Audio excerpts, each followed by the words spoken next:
one minor comment. There was a typo in the schedule, so both those are 40 minutes each. The second one is not 30 minutes, it's 40 minutes, so it should end at around 6:30 p.m., 18:30. Sorry.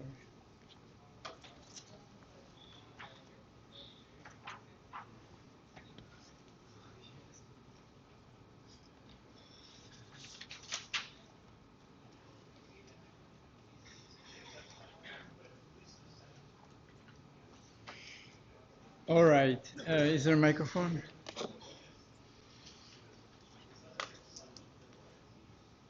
Hello? Hello? Can you hear me?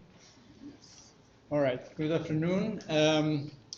Thank you for coming to my talk. I would like to start by thanking the organizer, in particular, Jorge E, for inviting me here. I have been here several times, and I greatly enjoy this meeting, so it's wonderful. Thank you very much. All right, I would like to tell you about something a little bit different than you have been hearing, something that I think you may think you understand, and I'd like to tell you that maybe you don't, the Maestro effect, okay? So, all right, this is a real video that I took myself, so that's what really happens when you take a piece of white PCO and put liquid nitrogen on it, and you have a magnet on top, and the magnet spontaneously goes up. Okay, and then if you do, so the initial state, the electrons are moving in random directions. They have no net momentum. In the final state, the electrons in the supercurrent carry net momentum. They are circulating. And the question is, where did the momentum come from? Similarly, in the reverse transition, the superconductor to normal transition in the magnetic field, that's a typo up there, the current stops. In the initial state, the electrons carry current and net momentum. In the final state, the electrons move in random directions and there is no net momentum. Where did the momentum of the supercurrent go and how? All right, now, so let's review some things that, of course, you know.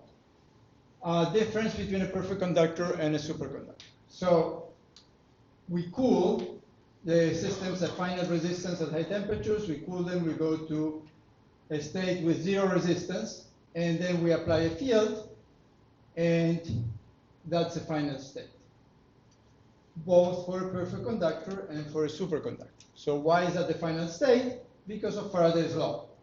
So Faraday's law tells us that as the magnetic field lines try to get into a material with zero resistance, there is a Faraday electric field that points clockwise, and it wants to prevent the flux from changing. And so that will generate an electric current that generates a magnetic field opposing the applied field, and that is a consequence of just zero resistance, okay? Now, when we have the magnetic field initially, and the material has finite resistance, and now we cool to a state of zero resistance, in a perfect conductor, nothing would happen. The magnetic fields will stay inside. In a superconductor, as we know, the magnetic field lines get expelled. And that is the Maestro effect, okay? So, here the magnetic field lines are going from inside out. And so the Faraday electric field points in the opposite direction as before. That means counterclockwise.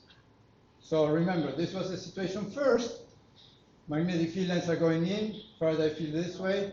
Here, magnetic field lines are going out, Faraday field this way. So here, the final state, though, is exactly the same in the superconductor, right? And so the question is, the current in the first case, so we want to understand how these things can happen and how is angular momentum conserved, and in particular, so the Faraday field pushes electrons and the ions in opposite directions. So in this case, everything is simple. Faraday is pushing the electron this way and the ion this way, and the electron this way gives us a current in this way, and the ion is being pushed this way, and that makes the entire body rotate in that direction. In the situation here, Faraday's field is in the opposite direction, so it pushes the electrons this way, and it pushes the ions that way. But the end result is the same, so the body is ending up rotating in direction opposite to what the Faraday field acting on the ions is telling it. All right, so, okay, so I hope this is clear. We all know this, but the question is how does it happen? So in a type 1 superconductor, which is what I'm talking about, we have the transition from normal to superconductor. It's a first order phase transition. And that's what I just described. And we have the reverse transition, superconducting to normal, where we heat like this. And the important thing is it's a reversible transformation in a thermodynamic sense, which is if you do it slowly, in an ideal situation, there is no change in the entropy of the universe in either transition. That's what we mean by a reversible transformation. In particular, you may ask or wonder, how does a supercurrent stop when you go from the superconductor to normal transition without generation of Joule heat? Okay? And that was a question that was investigated by Keesom in many papers he wrote in this period, 1934 to 1938. He was wondering, how does this happen? And so this is what he discussed. And so he thought, up until now, we thought that Joule heat will develop when the system goes from superconductor to normal and the supercurrent stops. But he said correctly, the concept of Joule heat can very difficult be reconciled with reversibility. So it is essential that the persistent currents have been annihilated before the material gets resistance, so that no Joule heat is developed when the current stops. But he never could find an answer to how that happens. But he was really very, very, very clever in posing this question, which people were not paying attention. So these are the standard books on superconductivity, and we may ask, how do they explain these questions that I just posed? All right, so what we find in these books, for example, is discussion of London equation. Does London equation explain the Meissner effect, or doesn't it? So let me quickly go over London equation. You start with equation of motion, and then you apply the curl. No. That's not Fritz London's equation. All right, we'll get to Fritz London's equation. Okay. It's very Be important patient. because that was a mistake. I agree. Well, so you're misattributing. We'll get to that. We'll get to that. All right. Very good. I'm glad you're paying attention. So we integrate in time this equation, and we get to this equation. Curl of J is minus n e squared over mc times b of rt minus b of r0. All right. And of course, if b of r0 is 0, we get this equation, which is the London equation. And together with Ampere's law, we find that the magnetic field will decay exponentially with lambda L, where, and so that is the situation that we described in the first case, basically where we started with zero field initially. Now, if the initial field is not zero but B0, this equation, of course, has a trivial solution, which is B of RT is B0 and J is 0. Okay, and of course this simple treatment, which is not quite right, but we'll do it right in a second, says there is no Meissner effect if you start with this initial condition. So of course London postulated that this is independent of initial condition, but that's just a postulate. Certainly there's no justification in any of this for the Meissner. All right, so does VCS theory explain the Meissner effect? This is historically inaccurate. In 1937, in a famous paper to Nature, Fritz London pointed out there were mistakes in the London acceleration equation that you pointed out, and he proposed a different equation. Okay. He proposed J equals minus NE squared A. Okay, And that's we'll get to that. And he did sure, not write we'll get to this. that. He didn't justify that equation if you want either. to talk about this is the London's equation, whereas the London equation, which he referred to for the rest of his life, was the I have read each paper of London many times, and I will be very happy to discuss it with you. Let's go on now. Does BCS theory explain the Meissner effect? Let's see. So let's go to the original BCS paper. The electrodynamic properties of our model are determined using a perturbation treatment in which the first order change in the wave function is used to calculate the current as a function of the field. All right, so let's see essentially what BCS did. So BCS did linear response theory. They assumed they have the BCS wave function, which is, of course, we all know and love. It's a very successful function. They applied the perturbation, which is this Hamiltonian with A, the vector potential. They calculated the wave function to first order in H1, and they found the expectation value of the current that results from this wave function. They found that in the Q going to zero limit, is of this form where this is a London kernel, and this, of course, implies the London equation. And so that is the BCS proof of the Meissner effect. So this approach is quite rigorous since we are interested in the limit as A approaches 0, okay? And this is, of course, nonsense, because the system is not described by the BCS wave function before the field is expelled. So it makes no sense to prove the Meissner effect by starting with the BCS wave function. The system cannot be described by such a function when it has a magnetic field in the interior. So basically, this, what I just said, says nothing about how the Meissner effect happens, which is a process by which the magnetic field lines are expelled as the system goes from the normal metal to a superconductor. All right, we'll get more into the details of how that happens. So does Ginzburg-Landau theory explain the Meissner effect? Well, we can go to literature and find, for example, textbooks like this very, very nice textbook by Pierce, where he tells us that there is a macroscopic wave function that is written this way. Of course, we know that from Ginzburg-Landau. And we have the Ginzburg-Landau free energy that describes the interaction with the magnetic vector potential. We take the variation with the vector potential that gives us Ampere's law. And then we get this equation, and then we get this equation, and then we find the London equation. Okay, so Pierce tells us that this equation, first derived by Fritz-London from grounds, expresses the astonishing property, which is really astonishing, that magnetic field lines are actively expelled from superconductors. Sure. Is this a proof of the Meissner effect from Ginzburg-Landau theory? No, it's not, because the system in the initial state is not described by this microscopic wave function when it has a magnetic field throughout its interior. The system is in the normal state. So to say that this is a proof of the Meissner effect is not right. This explains nothing about the real Meissner effect, which is the process by which the system goes from the normal state that is not described by this psi to a state where the magnetic field is excluded and the system is described by this psi. So what do really BCS and Ginzburg-Landau theory explain? Well, we know both BCS and Ginzburg-Landau tells us that in the superconducting state there cannot be a magnetic field in the interior, otherwise there wouldn't be phase coherence. They also show that the energy is lower in the superconducting state with no magnetic field than in the normal state with magnetic field. Those are predictions of BCS theory and of Ginzburg-Landau theory. But that is not explaining the Meissner effect, I will claim. So anyway, let me just review this in the simplest possible way. You just write the BCS, the Ginzburg-Landau wave function, the canonical momentum is this, and you say, well, the canonical momentum is 0, and that gives you a relation between the superfluid velocity, the vector potential, and so on.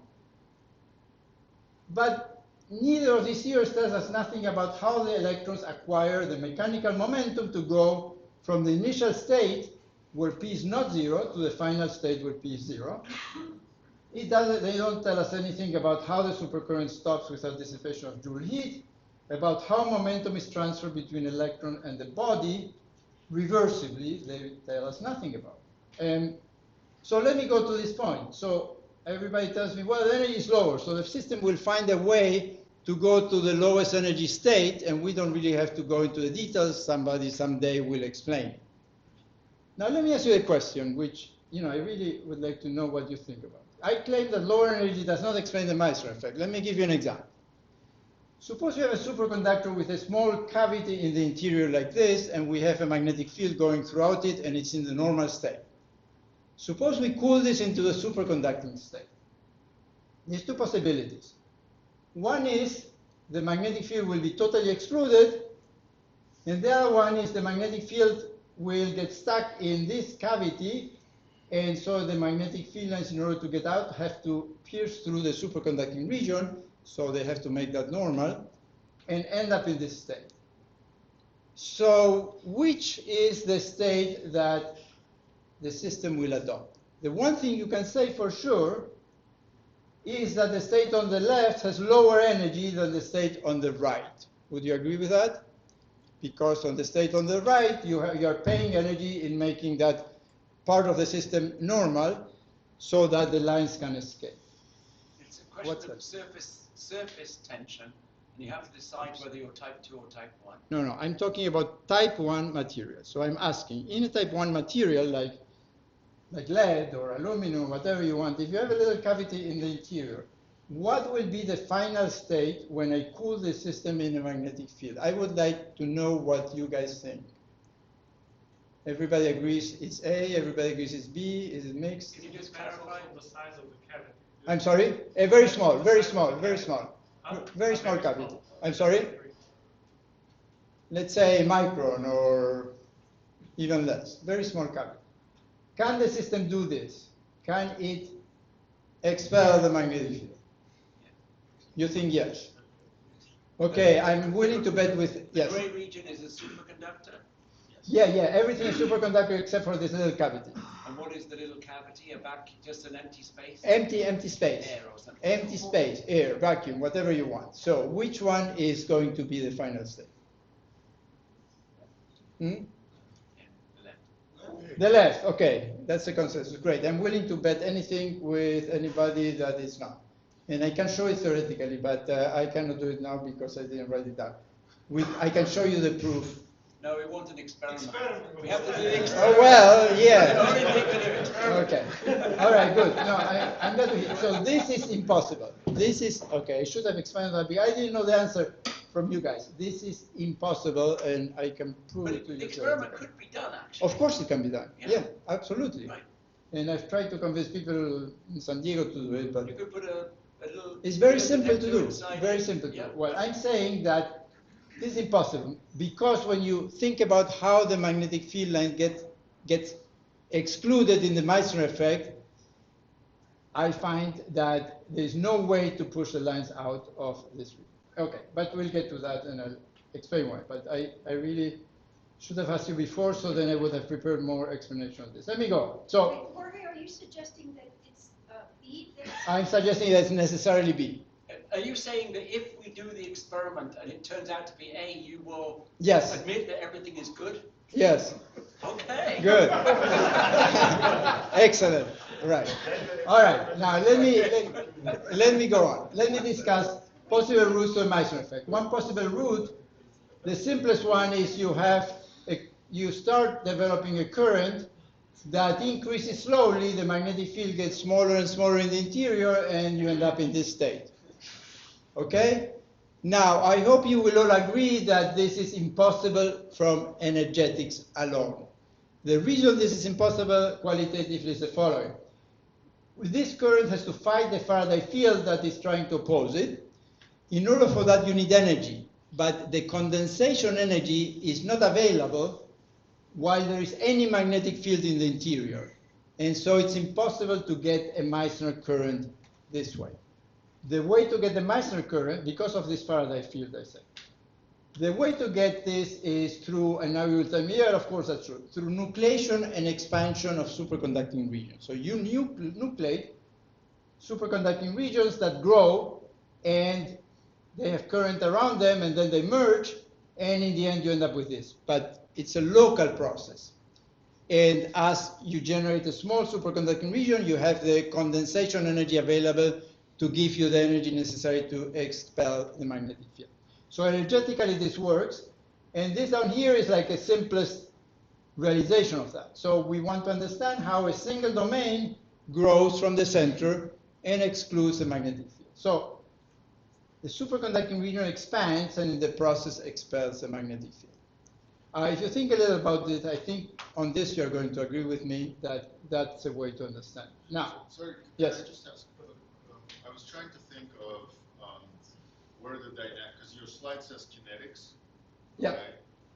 And I was thinking that this is very reminiscent of domain growth, like in the Ising model or something. Okay, yeah. The coarsening. Yeah. But their dynamic, it's very equilibrium-like. So you would imagine that if the energy is really conserved and there's no place to dump entropy or anything, there would be some more coherent dynamics of this sort of. Okay. Well. Like, where's the dynamics here? Like, we're going to come to dynamics, okay? We're going to come to it. All right. So let's try to understand this in more detail. Normal to superconductor and magnetic field. So here's the situation. When we have a superconducting region and a normal region here, and we are expelling the magnetic field, the electrons near the surface of the superconducting region are moving at the velocity that's needed to nullify the magnetic field inside, and right here they are basically not moving or moving in random direction. So let's think about the dynamic process. So these electrons, in some simple example, are moving at a speed, center of mass velocity of 500 meters per second. The domain expands, so in the next step, we are going to, so the Faraday field is throughout this material is going in this direction, opposing the expulsion of the field. So the Faraday field is exerting a force on these electrons and these electrons in the clockwise direction. Now let's see what happens in the next step where we go and the domain goes from here up to there. So when we go from here to there, the first thing that is easy to understand is how these electrons that were near the surface now are far away from the surface and have stopped. Basically, they don't have velocity anymore in the interior. And that comes from the Faraday field. So the Faraday field slows down the electrons as the boundary moves away from them. Okay? So far, so good. And the Faraday field also imparts counterclockwise momentum to the body. Okay, but however, how do these electrons that are basically here in random motion acquire, once the domain moves here, the Meissner speed, this 500 meters per second, to expel the magnetic field? That we don't know. The Faraday field certainly doesn't explain it. The Faraday force points in the opposite direction. And how does the body acquire the opposite momentum? Because the body in the end rotates in this direction to compensate the momentum of the electrons and keep the total momentum zero. But the Faraday field is pushing the ions in the opposite direction. So these questions need to be understood. So how does the momentum get transferred between electrons and ions without scattering? That would generate entropy. Now, I'm going to get to the answers that I'm proposing, but these are questions that I say are not explained. Now, let me also mention the following. How do the electrons that are entering the superconducting region get kinetic energy? So these electrons, as they become part of the supercurrent, they gain kinetic energy. So where does that energy come from? Well, that's easy to understand. If you look at the velocity of the electron in the Meissner current, it has this form where, this 1 over lambda L squared has this form. The kinetic energy of the electrons is precisely kinetic energy per unit volume is the number of carriers per unit volume times the kinetic energy, and that's precisely hc squared over 8 pi. That's the condensation energy. So energetically, we understand this. As the electrons join the condensate, there is a lowering of energy, which is given by this, and that is converted into kinetic energy, exactly that amount. So what we need to understand is how does this condensation energy become kinetic energy? That is what's happening. All right, so I'm going to give you, propose some answers. Okay, let me tell you a very simple-minded answer. So if I want to have, this is the Lorentz force. So if I want to have an electron that is going to acquire momentum in the direction that requires for the supercurrent, we have a magnetic field throughout here. If I have a radial motion of this electron, and it moves the distance lambda L, the change in the azimuthal momentum of that electron, basically from the Lorentz force, B is pointing out of my screen, velocity radial, the cross product points to the right, with the minus sign of the charge of the electron points to the left. So the electron, through the magnetic Lorentz force, by moving radially out, acquires momentum in that azimuthal direction. That is the direction we want for the Meissner current. And if we look at the magnitude of the, if this goes very fast, we can forget about the Faraday field. If the radial motion is a distance lambda L precisely, and I look at the change in momentum, I find that this is a change in momentum, and for this geometry, A, the magnetic vector potential, is lambda L times V, and the electron, by moving out a distance lambda L, acquires the azimuthal velocity that is required for the Meissner current, or for the state that has zero canonical momentum, the BCS state. All right, so what's different with BCS here is that this is radial motion, that there is no radial motion within the conventional theory. Now, this is a big picture, just very qualitative. If you have electrons that are moving radially out, and there is a Lorentz force, they deflect this way, and they join the Meissner current. If you have electrons that are backflowing, they are going to be deflected by the Lorentz force in the clockwise direction. If somehow they transfer their momentum, azimuthal momentum, to the ions, we are going to achieve that we conserve momentum because the body moves very slowly in this direction.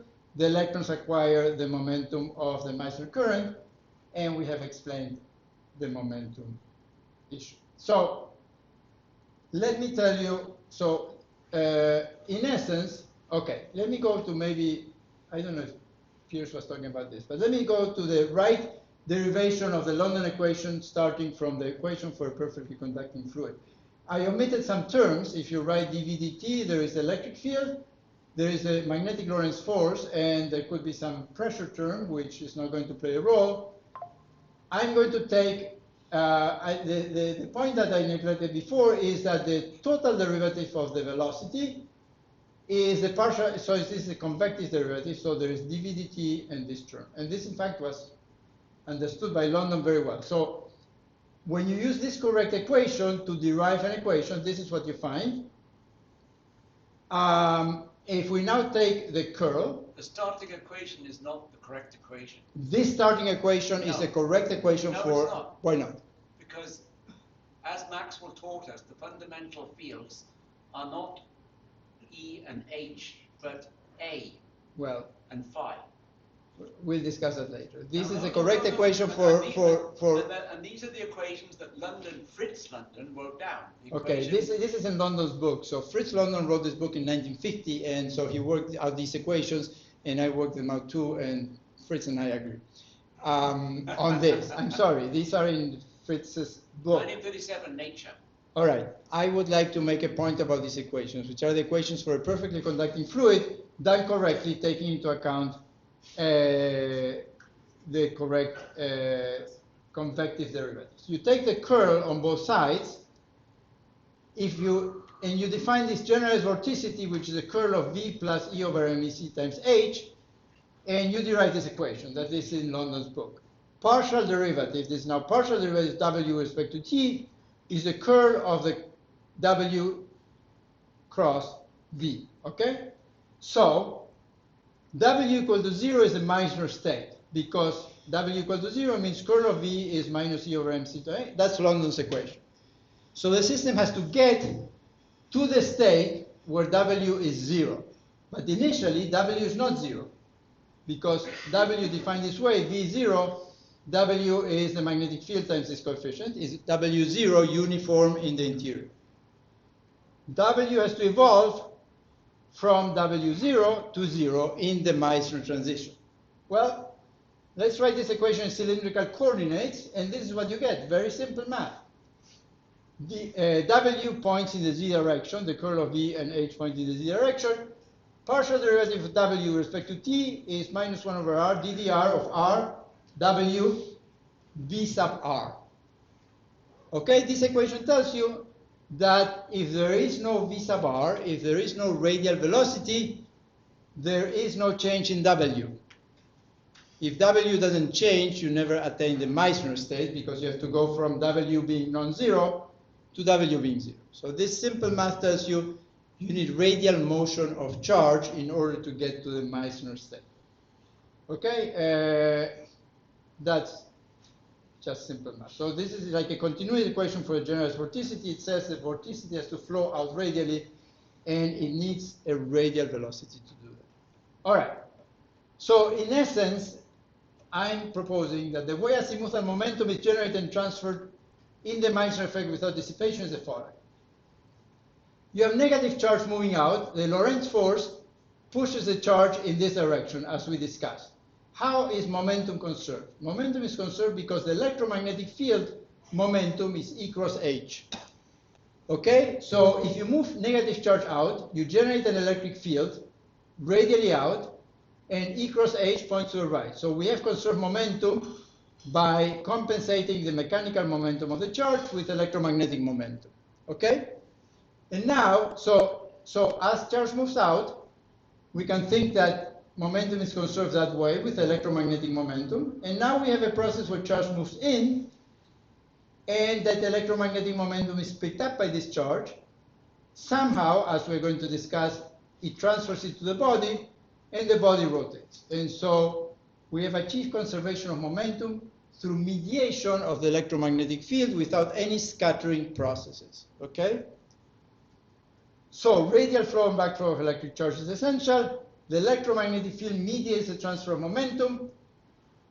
And of course, this requires the existence of radial electric fields, because that's electromagnetic momentum. If I don't have a radial electric field, I don't have an azimuthal electromagnetic momentum. All right, now you may say that this is wrong or that this is not right. I'm going to prove to you in the next slide that it's right.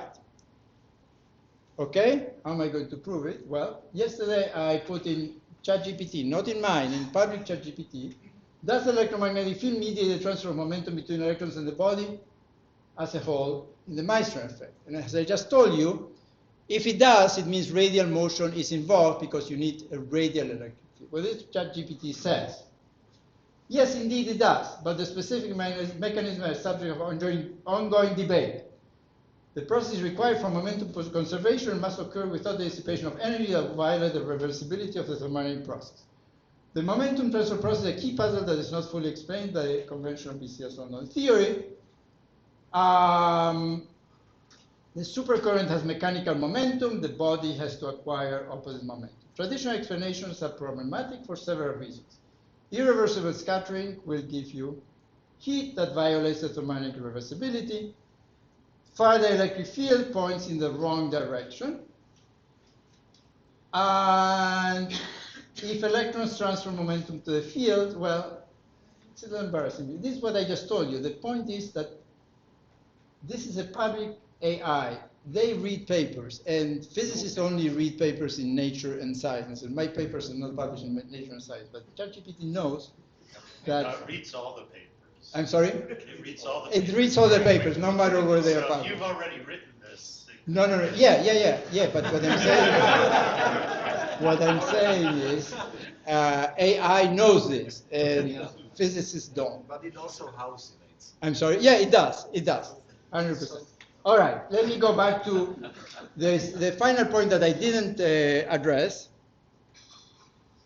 How do the backflowing electrons transfer momentum to the ions without scattering? And that's the other remarkable thing. And let me try to explain. If we have scattering, we have Joule heat. We can't do that. Now, this is what's true. I'm going to go a little bit fast, but let me just tell you the qualitative thing. If we think about it in terms of holes instead of electrons, a hole moving out experiences two forces. The Faraday electric field pushes to the left, and the Lorentz force on the magnetic field to the right. They are exactly balanced.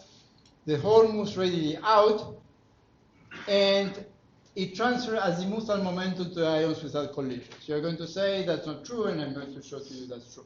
Instead of holes, if you think about backflowing electrons, these electrons have the Lorentz force and the electric field force in the same direction, and they have a lattice force that cancels those two forces, makes the electron move radially in, and that transfers momentum to the body without collisions. Okay, now if you haven't thought about this, it will take a little while to understand, but let me show you how you understand it in the simple Hall coefficient, Hall bar experiment. If you have a material with negative Hall coefficient, this is the motion of the electrons. The force, electric force and magnetic force are balanced. The electric field goes from left to right. The ampere force on this bar goes to the right, and that is simply the force of the electric field on the positive ion. If you look at the same bar with positive Hall coefficient, the ampere force is independent of the Hall coefficient. It must point to the right. And of course, Ashcroft memory will tell you, well, the holes moving this way have the forces balanced. But if I look at electrons instead of holes, moving this way, the force on the electrons is both are in the same direction, the magnetic and the electric force. The reason the electrons move in a straight line is because there is a lattice force, because the materials with positive Hall coefficient have negative effective mass. And so there is a lattice force that points to the left, and that means there is a force on the lattice. So the lattice exerts a force on the electrons, and the electrons exert a force on the lattice to the right. And this is what gives rise to the ampere force. So there is momentum transfer from the electrons to the body without dissipation. And this is precisely what I'm saying happens in the Meissner effect, how the backflowing electrons, they have to have negative effective mass in order to do this without scattering. Okay? And that is very simple semi-classical dynamics of electrons that are near the top of the band with negative mass. Okay? Negative mass means you apply an external force. The resulting motion is in opposite direction because the internal force of the ions and the electrons causes this momentum transfer. So it's very simple. Now, I'm running out of time, and I don't know how I'm going to explain this, so I'm going to kind of rush through some. I want to go into more details of what does it mean that the electron moves out. It doesn't just move out. It's like an orbit that expands, and an orbit that expands acquires azimuthal momentum, and if the orbit expands from a microscopic radius to lambda L, it acquires the azimuthal momentum of the Meissner current. And so people in the old days used to talk about orbits that are enclosing many atoms, and Slater in 1937 wrote a paper on orbits that are necessary, 137 atomic diameters to explain the Meissner.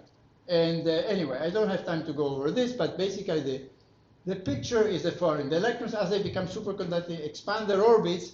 That gives a radial outgoing motion, and that gives the velocity to the supercurrent, and the backflowing electron experiences these forces I told you about, and that's how the momentum gets compensated. So all this, I don't have time to explain, so let me just rush because I see let's see, what time is it?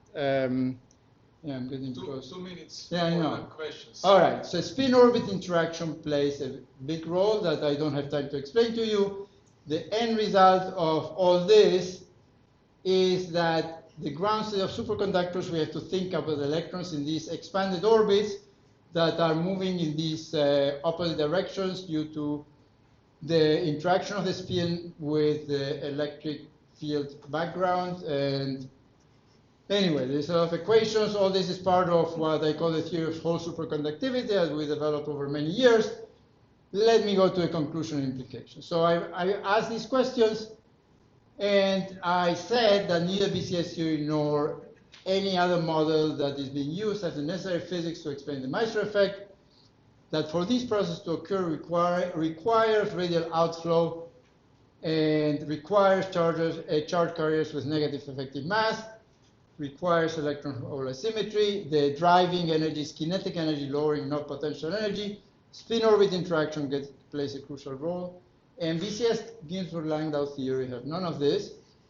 And all right, so you can prove me wrong by having the magnetic field expelled from this system with cavities, or you can find errors in my arguments. Or if you don't find them, this has big implications because it says that the BCS Ginsburg-Landau theory, as we know it, cannot explain real superconductors that undergo the Meissner effect. Thank you very much for your attention.